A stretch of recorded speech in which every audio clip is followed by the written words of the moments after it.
मानी ये है कि आग का जो धर्म है वो सनातन है। लेकिन बाबा साहब डॉक्टर अंबेडकर कहते हैं हिंदुओं का कोई आधार नहीं है, हिंदुओं का कोई मापदंड नहीं है।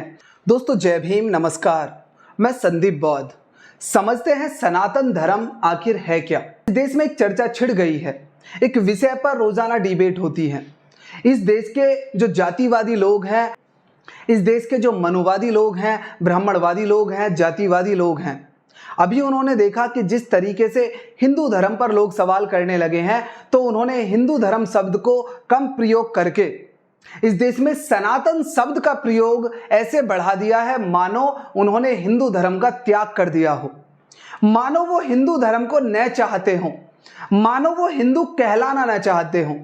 मैंने अपनी एक वीडियो में बताया भी है पूरा डिटेल में बोर्ड पर कि सनातन धर्म क्या है हिंदुओं के अनुसार, और हिंदू धर्म क्या है, उसका स्ट्रक्चर क्या है, उसका बेस क्या है, उसका आधार क्या है, वो किन किन चीजों पर चलता है, किन के बिना वो आधार विहीन है, ऐसी कौन सी चीज है जिनके बिना वो बिल्कुल नहीं चल सकता। तो आज हम ब्रीफ में बात करेंगे कि सनातन शब्द आखिर है क्या। सनातन शब्द को बाबा साहब डॉक्टर अंबेडकर ने बहुत अच्छे से एक्सप्लेन किया है। बाबा साहब डॉक्टर अंबेडकर लिखते हैं कि हिंदू कभी सनातनी नहीं रहे, हिंदू धर्म कभी सनातनी नहीं रहा। ये क्यों सनातनी नहीं रहा? बाबा साहब लिखते हैं सनातन का मतलब होता है जो चीज अपरिवर्तनीय हो, जो चीज बदली न जा सके, जिस चीज में किसी भी तरह का परिवर्तन संभव न हो, जो प्राकृतिक नियमों पर आधारित हो, उसको सनातन कहते हैं। लेकिन बाबा साहब डॉक्टर अंबेडकर कहते हैं हिंदुओं का कोई आधार नहीं है, हिंदुओं का कोई मापदंड नहीं है, हिंदुओं के कोई मानक नहीं है। वो इतने कट्टर हो जाते हैं कि शादी करते हुए अगर कोई एक चीज भी मिलान नहीं हुई तो वो शादी नहीं करते। वो खाना खाते हुए सोचते हैं, वो कपड़े पहनते हुए सोचते हैं, वो रास्ते में किसी से बात करने से पहले उसका नाम, उसका सरनेम, उसकी जाति जानने का प्रयास करते हैं। ये लोग ऑफिस में, रेल में, सफर तक में किसी की जाति जाने बिना नहीं रहते। इतने मजबूत, इतने कट्टर ये जाति के प्रति हो जाते हैं। दूसरी तरफ यही लोग थोड़ा सा मौका मिलते ही अपनी बेटी दे देते हैं अगर कोई अच्छा व्यक्ति इन्हें मिले। यही लोग किसी के भी साथ खाना खा लेते हैं, यही लोग किसी के भी साथ बात कर लेते हैं, यही लोग किसी से भी रिश्ता कर देते हैं। वहां इनके लिए जाति कोई बड़ी चीज नहीं रहती। इसका मतलब मानी ये है कि हिंदू अपनी इच्छा अनुसार, अपनी सुविधा के अनुसार अपने आप को परिवर्तित कर लेता है। इसीलिए बाबा साहब डॉक्टर अंबेडकर कहते हैं कि ये कभी सनातन धर्म पे आधारित नहीं रहे, इनका नियम कभी सनातन नियम नहीं रहा।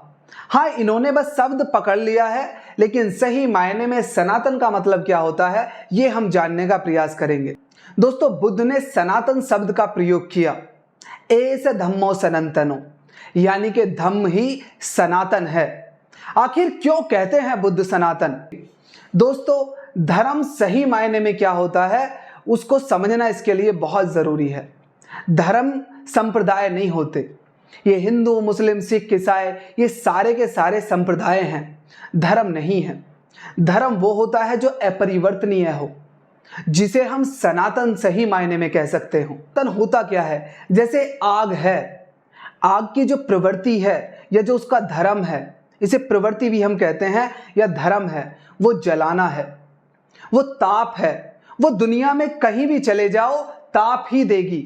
उसके लिए कोई काला गोरा, महिला पुरुष, लंगड़ा, सही, बीमार, अच्छा, स्वास्थ्य, देसी विदेशी कोई मायने नहीं रखता। वो सभी को बराबर ताप देती है। इसका मतलब मानी ये है कि आग का जो धर्म है वो सनातन है, वो कहीं नहीं बदलता। दूसरा है पानी। पानी दुनिया में कहीं चले जाओ या तो आग बुझाने के काम आएगा, प्यास बुझाने के काम आएगा। यानी कि जो कार्य पानी भारत में करता है वो दुनिया में कहीं भी वही कार्य करेगा।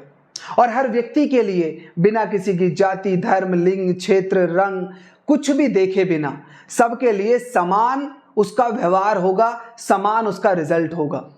उसके बाद आते हैं वायु, पवन। हम लोग दुनिया में कहीं चले जाएं, ऑक्सीजन के ऊपर ही निर्भर हैं लोग। ऐसा नहीं है कि किसी देश में जाके वहाँ ऑक्सीजन की जगह कुछ और लेते हैं वो सांस लेने के लिए। ऑक्सीजन का भी जो धर्म है, जो प्रवृत्ति है, वो सनातन है, वो नहीं बदलती।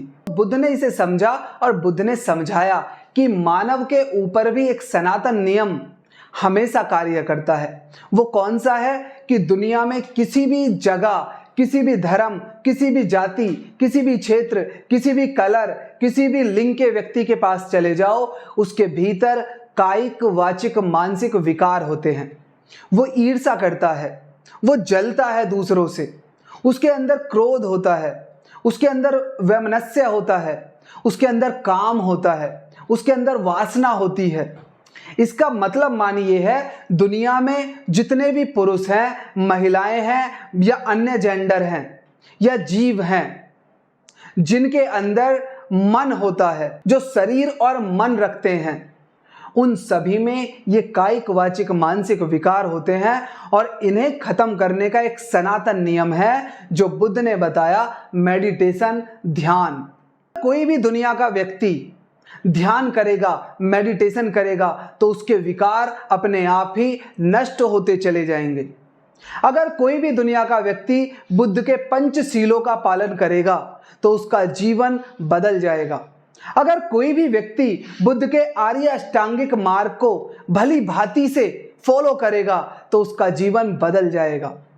अगर कोई भी व्यक्ति बुद्ध के द्वारा दी गई 10 पारमिताओं को सही रूप में अपने जीवन में अंगीकार करेगा तो उसका जीवन धन्य धन्य हो जाएगा। और बुद्ध की ये शिक्षाएं, ये ध्यान का नियम किसी लिंग विशेष, किसी क्षेत्र विशेष, किसी देश विशेष, किसी धर्म विशेष के लोगों पे नहीं लागू होता। ये हर धर्म के, हर जाति के, हर लिंग के व्यक्ति पर लागू होता है। इसीलिए बुद्ध ने धम्म को कहा एस धम्मो सनातनो। इसीलिए बुद्ध ने समझाया कि इस दुनिया में धम्म ही सनातन है।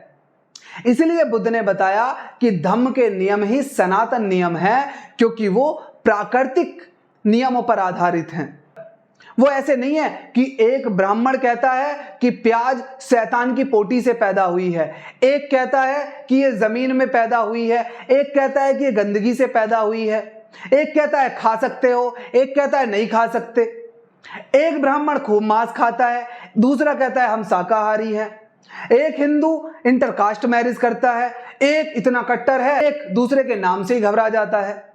तो इनका कोई भी मानक नहीं है, हिंदुओं का कोई भी ऐसा एक नियम नहीं है, कोई भी ऐसा एक मापदंड या मानक नहीं है जो सही मायने में उनको एक लाइन में डिफाइन कर सके।